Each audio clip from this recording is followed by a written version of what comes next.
Ya, jemaat Tuhan dan orang-orang percaya yang ada di muka bumi, hari ini kita memasuki awal bulan Mei lagi. Tentunya kita tahu bahwa hidup kita di dunia ini ada dalam pemeliharaan Tuhan, dan Tuhan Yesus Kristus selalu menyatakan kehendaknya untuk menyertai setiap umatnya di muka bumi.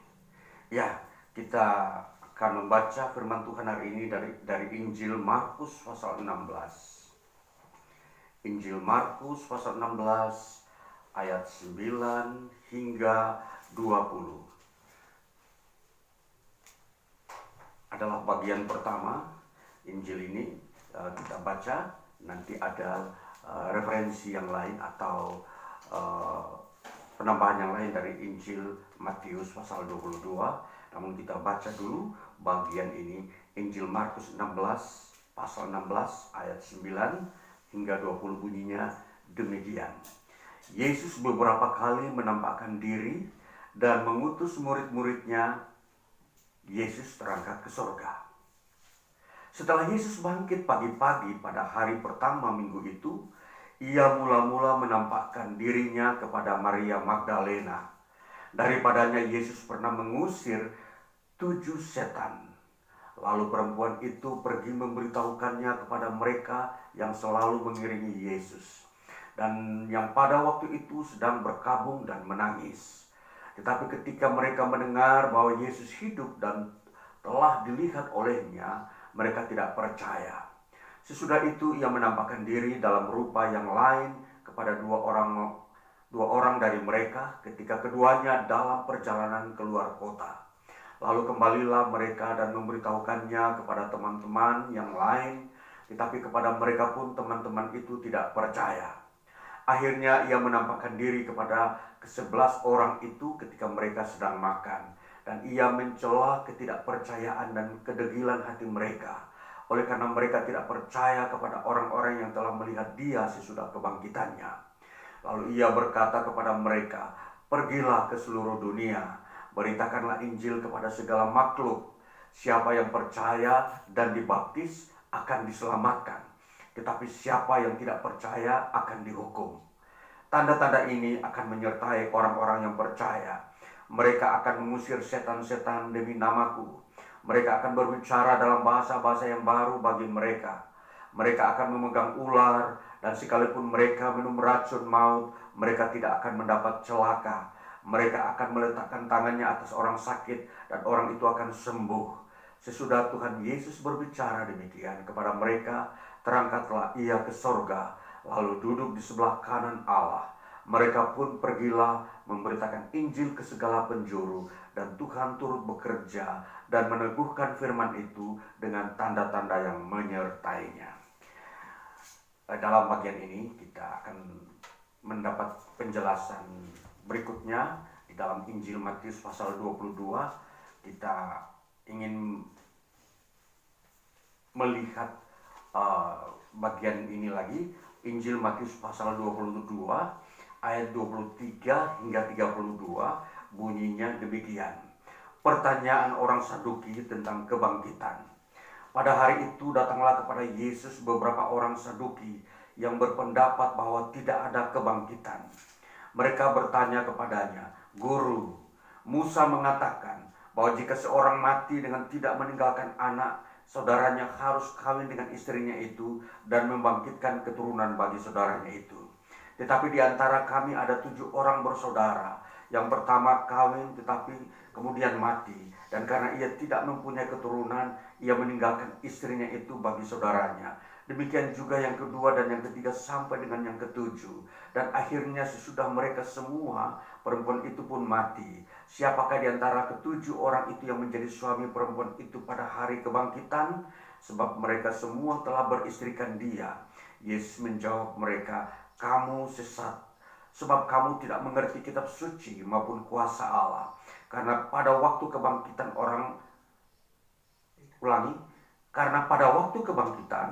orang tidak kawin dan tidak dikawinkan, melainkan hidup seperti malaikat di sorga. Tetapi tentang kebangkitan orang-orang mati, tidakkah kamu baca apa yang difirmankan Allah ketika ia bersabda, "Akulah Allah Abraham, Allah Ishak, dan Allah Yakub." Ia bukanlah Allah orang mati, melainkan Allah orang hidup. Ya, sampai demikian kita membaca bagian-bagian daripada firman Tuhan ini. Dan dari kedua bagian ini, kedua bagian bacaan firman Tuhan yang kita telah baca, kita menyimpulkan dalam satu tema yang yang saya sebutkan di sini sebagai kebangkitan. Tema ini yang kita sedang hadapi atau kita sedang ada di dalam situasi di mana gereja-gereja Tuhan di seluruh muka bumi sedang merayakan hari kebangkitan Yesus Kristus. Ya, sekarang ini dalam suasana kalau kita melihat perjalanan waktu di mana Yesus Kristus bangkit di dalam sejarah kebangkitan Yesus Kristus ini ada dalam satu waktu di mana Yesus sedang menampakkan diri kepada murid-muridnya. Saudara, kalau kita berbicara tentang kebangkitan, dalam bahasa Yunani disebut anastasis. Ya, kebangkitan dalam bahasa Yunani disebut anastasis. Jadi kalau kita mau mengerti kebangkitan ini kita masukkan ke dalam sebuah yang disebut doktrin iman Kristen. Ya, pengajaran atau doktrin iman Kristen mengenai kebangkitan itu adalah satu bagian doktrin yang begitu penting. Ya, pengajaran atau doktrin iman Kristen mengenai kebangkitan itu adalah salah satu doktrin iman Kristen yang begitu penting. Ya, jadi kalau kita menjadi seorang Kristen, seluruh bagian-bagian pengajaran Alkitab yang menyangkut iman Kristen, ya, di situ kita akan bertemu dengan sebuah doktrin atau pengajaran tentang kebangkitan. Ya, kebangkitan di sini bukan kebangkitan tentang sebuah periode kehidupan manusia, tetapi kebangkitan orang mati. Ya, kalau kita melihat di sini berarti sasaran daripada anastasis ini kebangkitan adalah orang yang mati akan bangkit. Itu iman Kristen. Jadi saudara, ini begitu penting bagi iman kita. Itulah sebabnya kita sangat-sangat membutuhkan penguraian, pembukaan rahasia apa itu kebangkitan. Sehingga ketika kita menjalani iman Kristen ini tidak kosong. Iman Kristen itu tidak kosong di dalam substansinya. Jadi iman Kristen itu berisikan hal-hal yang berguna menyangkut kekekalan. Dan salah satu daripada isi iman Kristen itu adalah kebangkitan orang mati. Nah, saudara yang terkasih, kita manusia yang hidup di dunia ini semua memiliki pengetahuan tentang bagaimana hidup di dunia ini. Tetapi pengetahuan manusia tentang bagaimana manusia bangkit itu tidak ada. Itu hanya bagian daripada wahyu Tuhan atau di dalam penguraian yang lebih detail yang disebut pengajaran iman Kristen. Jadi pengajaran iman Kristen itu berisikan wahyu Tuhan tentang masa-masa kehidupan manusia di waktu-waktu berikutnya, di waktu atau dimensi di luar bumi ini. Nah, jadi saudara-saudaraku, ini yang kita mau telusuri dan mau ingin mengenal, menjadi pengetahuan iman kita bahwa kebangkitan itu sudah menjadi ketetapan Tuhan.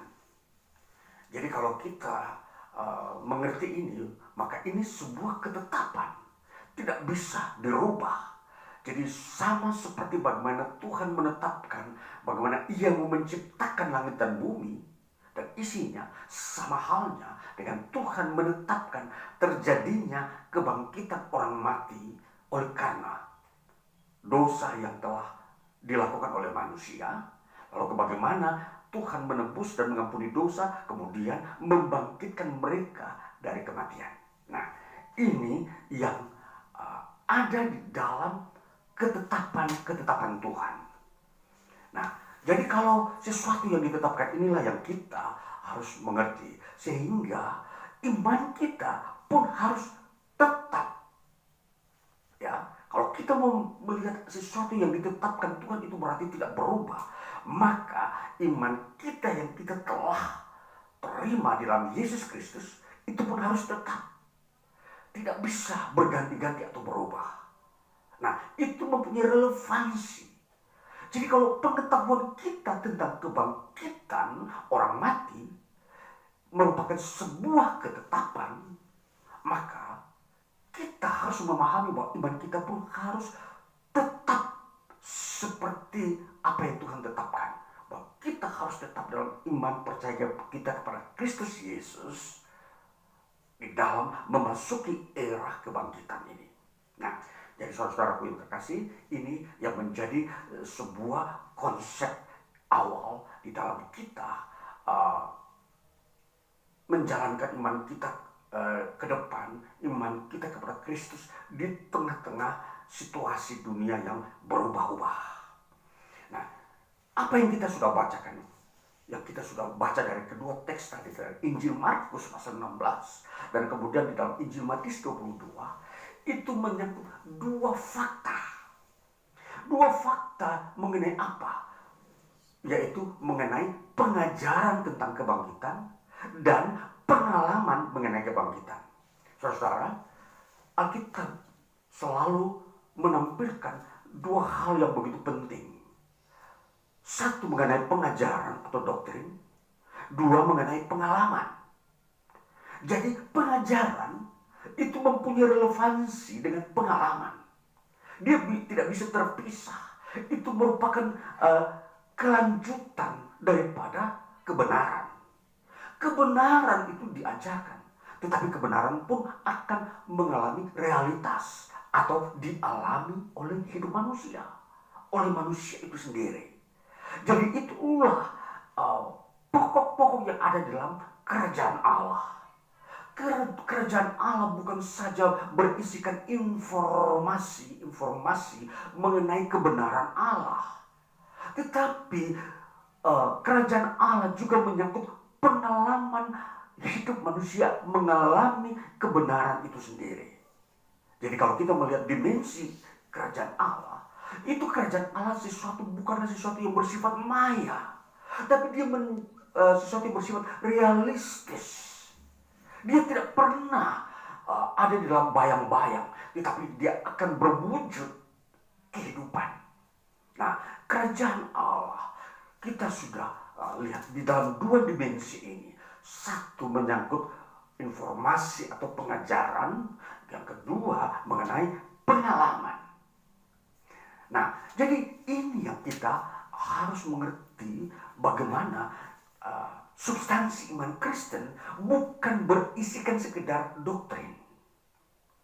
Bukan saja berisikan tentang pengajaran-pengajaran bagaimana perjalanan iman Kristen yang harus ditelusuri, harus dijalani, harus dilakukan oleh setiap orang yang menerima iman Kristen. Tetapi mereka akan mengalami kebenaran-kebenaran yang ada dalam Injil itu, di dalam iman Kristen. Apa itu? Pengalaman. Karena di dalam Injil Kristus itu mengajarkan hal-hal supranatural, keilahian, menyangkut karya-karya Allah berhubungan dengan kehidupan manusia. Jadi kalau pengajaran tentang kehidupan manusia itu harus ada pengalaman, harus dialami oleh manusia.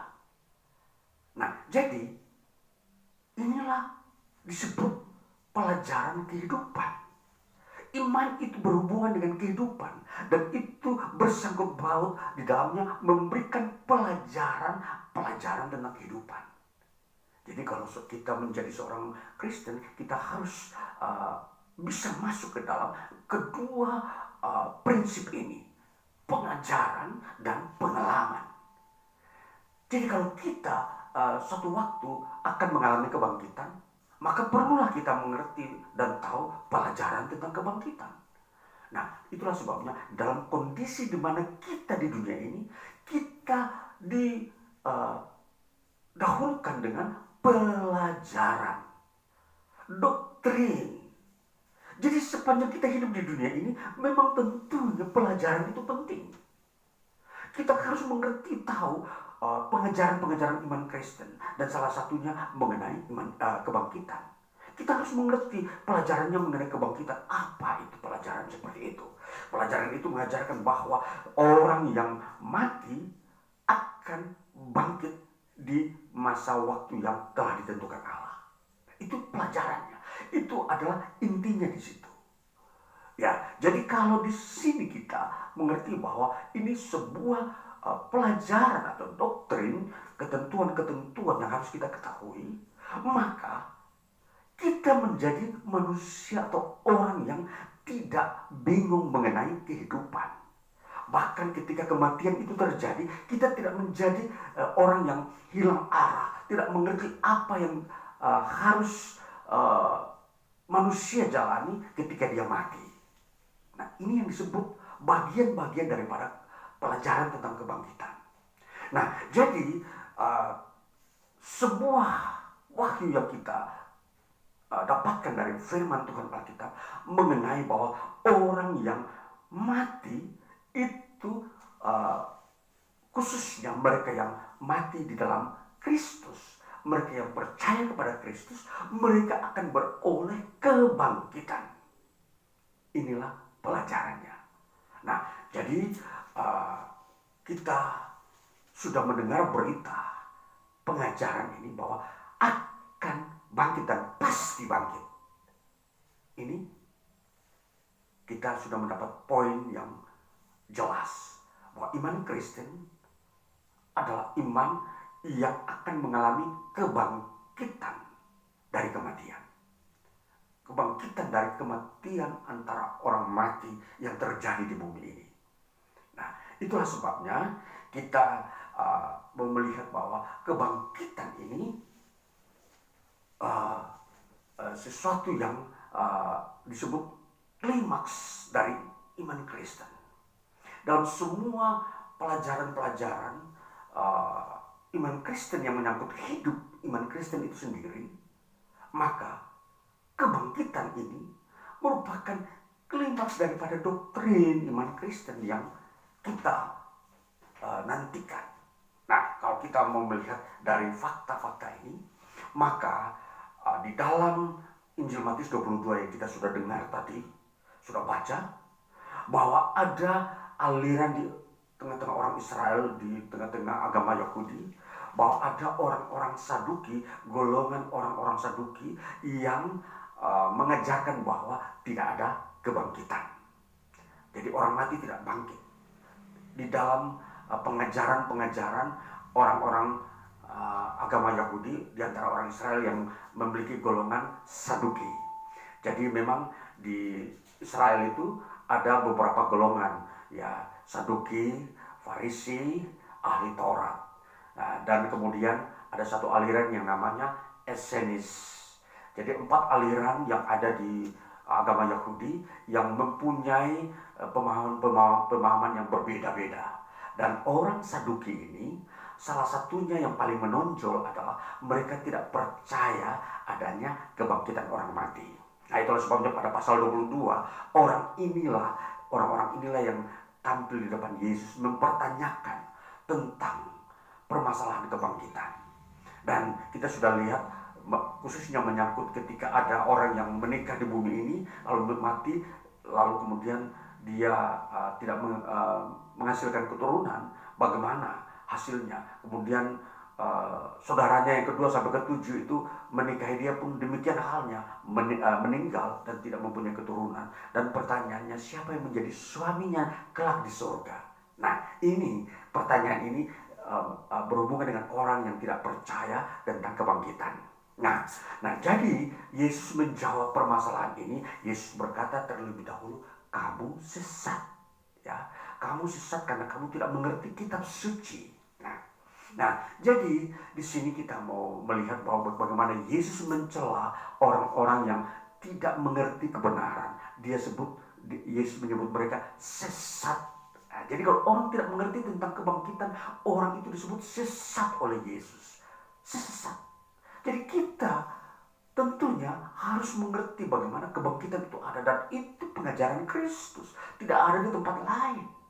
Tidak ada di konsep-konsep manusia dunia ini yang mengajarkan tentang kebangkitan. Hanya Kristus Yesus yang mengajarkan tentang kebangkitan orang mati. Nah, itulah sebabnya kita sungguh percaya kepada Kristus dengan alasan bahwa kita menerima pengajaran Yesus tentang kebangkitan, dan kita akan mengalami kebangkitan sebagaimana Yesus bangkit. Nah, saudara yang terkasih, lalu kemudian dikatakan, Yesus berkata, di surga tidak ada orang kawin dan mengawinkan. Jadi semua hidup sama seperti malaikat, tunggal, individu. Dia tidak akan berkata itu istri saya, itu suami saya waktu di bumi, itu dan seterusnya. Tidak ada konsep itu di surga. Jadi pemahaman tentang surga di sini itu dibuka dengan pemahaman tentang kebangkitan. Jadi kebangkitan adalah sebuah perjalanan awal sebelum masuk ke dalam kerajaan surga. Jadi disinilah pembelajaran tentang akhir zaman. Nah, jadi kalau kita mau melihat kebangkitan itu adalah pelajaran iman Kristen yang berhubungan dengan akhir zaman. Nah, kalau kita mau melihat akhir zaman itu tentunya berbagai-bagai peristiwa yang akan terjadi, yang juga menjadi atau merupakan pengajaran Yesus Kristus tentang akhir zaman. Yesus Kristus juga mengajarkan tentang akhir zaman, dan dia menjelaskan bahwa akhir zaman itu akan terjadi seperti apa.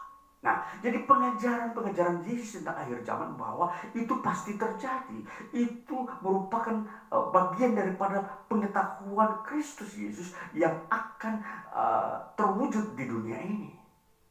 Nah, jadi kalau pengajaran tentang akhir zaman, salah satu bagian yang kita harus melihat urutan-urutannya yang akan terjadi di dalam akhir zaman yang wujudnya seperti ini. Pertama, akan terjadi penderitaan. Kedua, akan terjadi atau akan ada nabi palsu.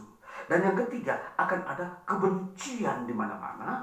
Dan yang keempat, akan terjadi ada orang-orang yang murtad. Dan yang kelima, akan terjadi adanya perang.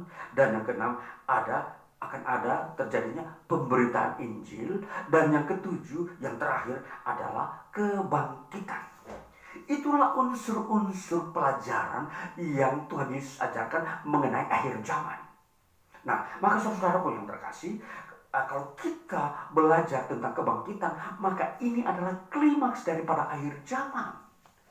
Jadi kita harus tahu bahwa di dunia ini kita akan berhadapan dengan hal-hal yang merupakan unsur-unsur akhir zaman. Ya, bisa saja pelajaran ini hanya merupakan pelajaran, tetapi kita bisa saja belum tentu semua akan mengalaminya. Ya, bisa saja hal-hal seperti adanya orang-orang murtad. Kita belum tentu bisa melihat peristiwa ini, karena ketika kita percaya kepada Kristus, di situ anugerah Tuhan akan menuntun kita masuk ke dalam sebuah keselamatan kekal. Maka kemurtatan itu tidak akan mungkin terjadi. Dan ini peristiwa ini akhir zaman, ini menyangkut seluruh dunia, bangsa-bangsa. Maka di sini peristiwa kemurtatan itu diarahkan kepada orang Israel. gereja tidak akan mengalami itu. Jadi tentunya kalau kita berbicara tentang akhir zaman, maka di sini ada konsep tentang gereja dan konsep tentang orang Israel. Jadi tentunya akhir zaman ini meliputi seluruh keberadaan manusia, termasuk Israel. Jadi kalau Alkitab berbicara murtad, di sini memang Alkitab sedang berbicara tentang kondisi Israel di akhir zaman. Mereka pun akan mengalami kemurtadan. Ya, saudara yang terkasih. Jadi di sini kalau kita melihat pemberitaan Injil gereja sedang melakukannya. Orang Yahudi tidak melakukannya. Nah, jadi di sini kita mau melihat bahwa dimensi-dimensi ini penguraiannya tentang akhir zaman ini merupakan pelajaran. Tetapi pengalamannya tentunya tidak semua pengajaran akhir zaman ini dialami atau dialami oleh gereja atau kita sebagai orang-orang percaya. Maka kalau kita mau memperhatikan di sini saudara, bagaimana kebangkitan itu merupakan sebuah prosesi. Sebelum kita masuk ke surga, prosesi awalnya adalah kebangkitan. Kita baca dalam 1 Tesalonika pasal yang keempat untuk melihat bagaimana prosesi orang-orang masuk ke surga awal kegiatannya atau kondisi gereja ialah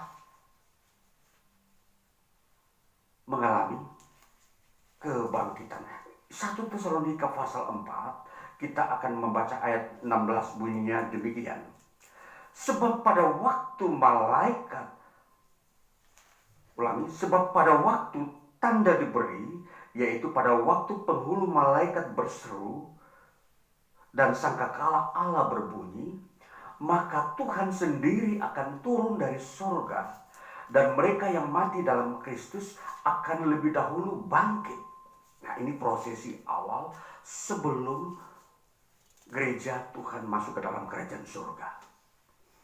Nah, jadi saudara, kematian orang-orang percaya kepada Kristus itu tidaklah merupakan sebuah pertanyaan yang besar. Bukanlah sebuah permasalahan kehidupan kita. Itu telah diselesaikan oleh Kristus Yesus dengan kebangkitan. Nah, jadi kematian bukanlah titik akhir perjalanan hidup manusia. Kematian adalah hanya sebuah masa antara. Ya, jadi masa antara ini boleh kita disebut masa vakum, masa kekosongan atau tidak ada aktivitas. Dengan bahasa lain lagi, istirahat.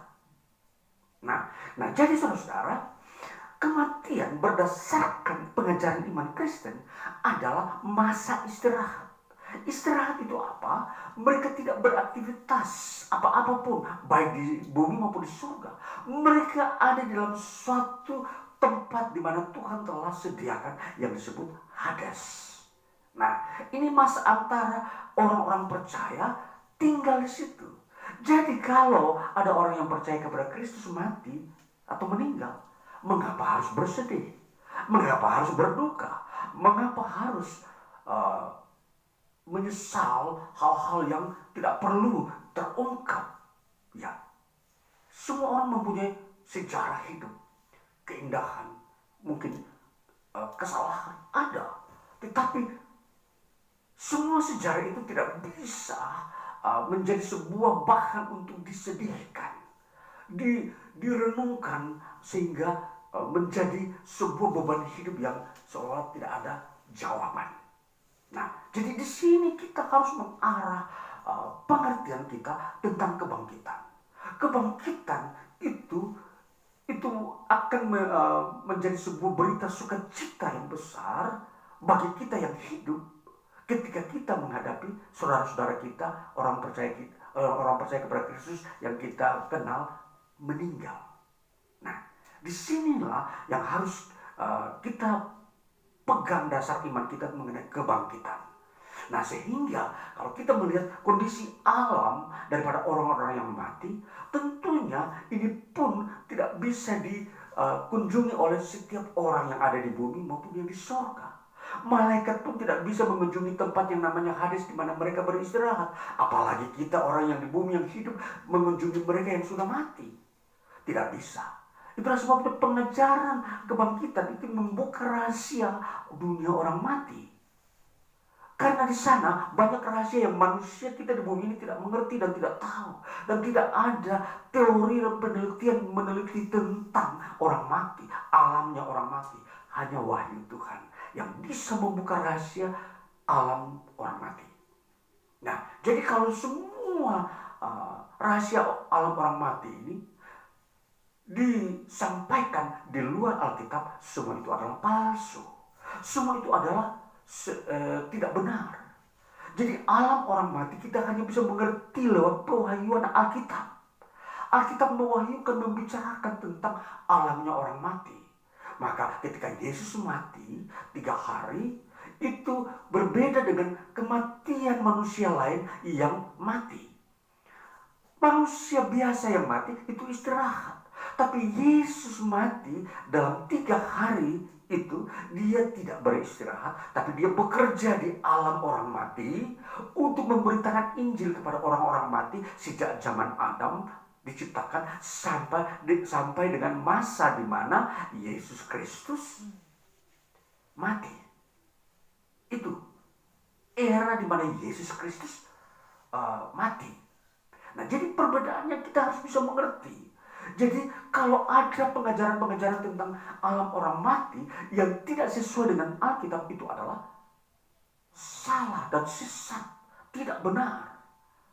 Hanya pewahyuan Tuhan yang bisa menjelaskan tentang alam orang mati. Nah, jadi kalau kita lihat di sini, semua orang yang mati sejak mulai Yesus Kristus mati, itu mereka adalah orang-orang yang sudah percaya kepada Kristus dan mereka istirahat. Mereka ditempatkan oleh Tuhan di satu tempat yang namanya Hades. Dan di situ mereka semua beristirahat, tidak beraktivitas. Setiap orang siapapun dia, mereka beristirahat di situ.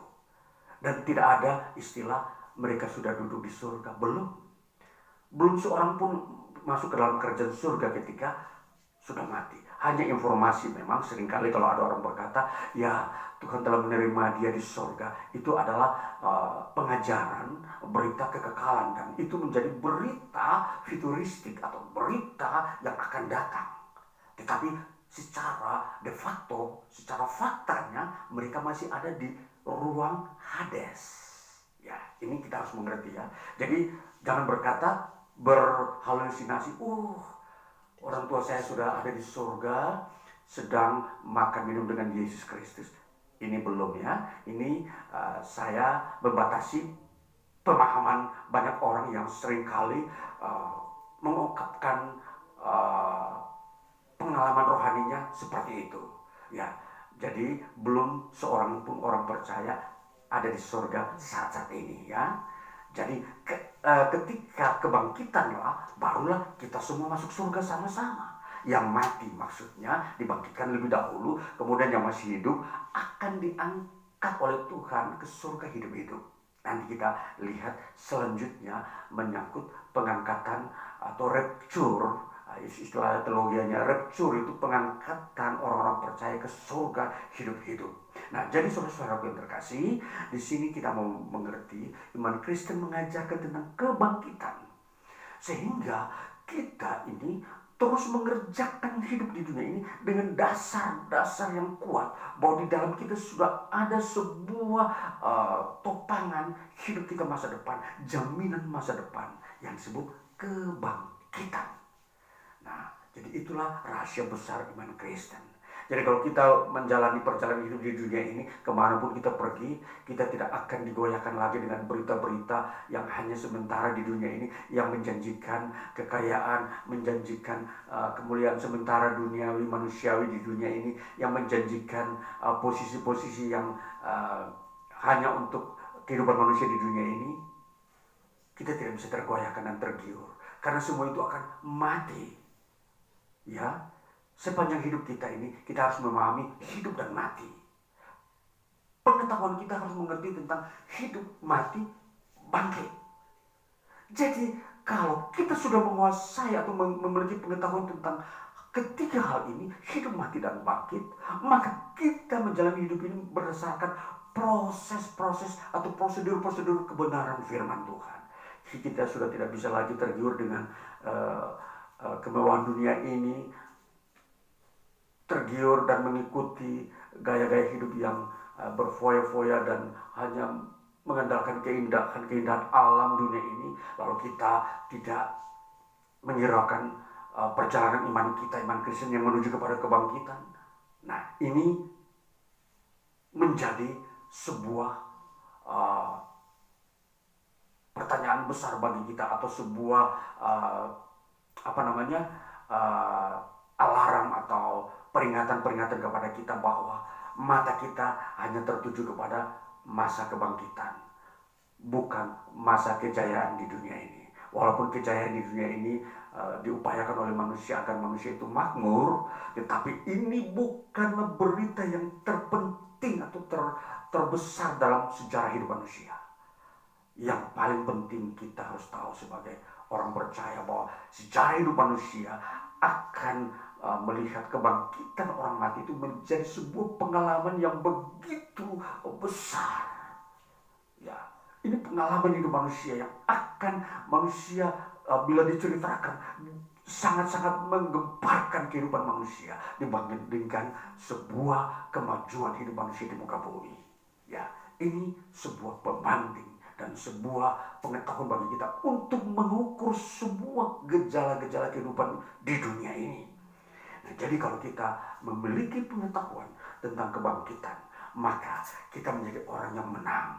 Kita menjadi orang yang tetap kuat, tetap bersuka cita, sekalipun dunia ini tidak menghadirkan sebuah kondisi sukacita.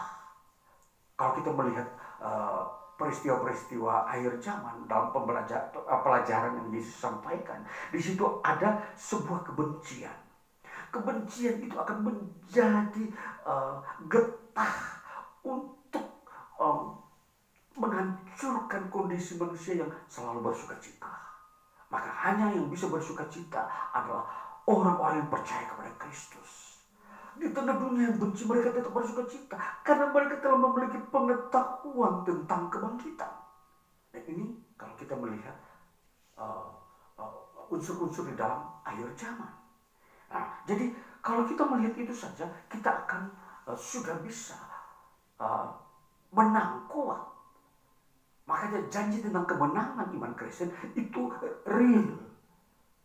Mereka akan tetap di dalam iman Kristen, percaya kepada Kristus, sekalipun dunia penuh dengan kebencian, bahkan membenci orang-orang yang percaya kepada Kristus. Ini saudara, ini suatu fakta yang akan dan pasti terjadi, dan kita akan jalani. Wah, kita tetap bersuka cita. Walaupun banyak orang, memang saat-saat ini banyak orang membenci iman Kristen. Iya, ini bukan sebuah slogan-slogan saja. Ini fakta sudah ada. Setiap orang Kristen di muka bumi tidak disenangi oleh orang yang tidak Kristen. Ya, lihat itu faktanya. Jadi saudara-saudara yang terkasih, ini pertanda bahwa kita sudah memiliki sebuah pengetahuan dan pengharapan tentang kebangkitan.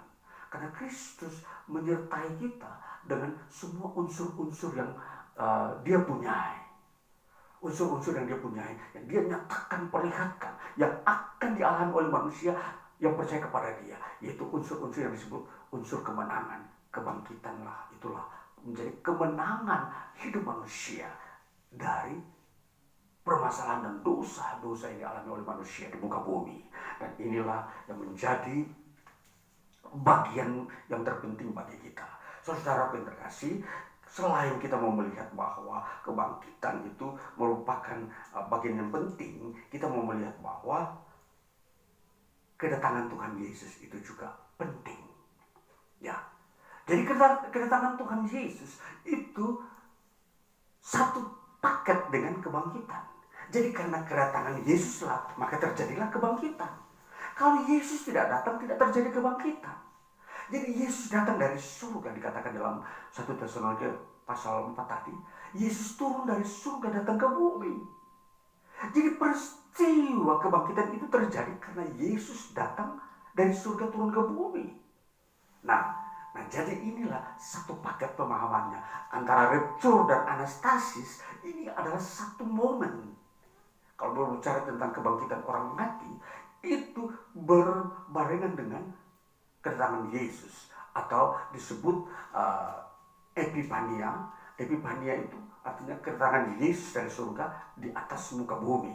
Sedangkan rapture adalah pengangkatan orang-orang percaya yang masih hidup ketika Yesus datang, naik ke surga hidup-hidup bersama Yesus. Itu tiga istilah yang kita harus tahu di dalam iman Kristen. Yang salah satunya kita sudah tahu bahwa anastasis, kebangkitan, epifania itu kedatangan Yesus di muka bumi, dan rapture kita dibawa ke surga hidup-hidup bersama Yesus, masuk ke dalam kerajaan surga. Inilah yang kita miliki, yang kita bawa dalam hidup kita, dan kita tetap menjaga hidup kita sehingga kita ini kuat di dalam iman kita. Dan baiklah, dari pemahaman-pemahaman ini, kebangkitan-kebangkitan yang kita sudah tahu, itu menjadi pelajaran akhir zaman, pelajaran tentang iman Kristen, bagaimana hidup kekal itu terjadi, prosesinya itu terjadi. Jadi kita akan memasuki bulan Mei ini dengan sebuah semangat kemenangan bahwa kebangkitan itu kita sudah miliki, dan pengetahuan itu sudah kita tahu dan sudah kita miliki. Tuhan Yesus memberkati kita. Haleluya. Amin.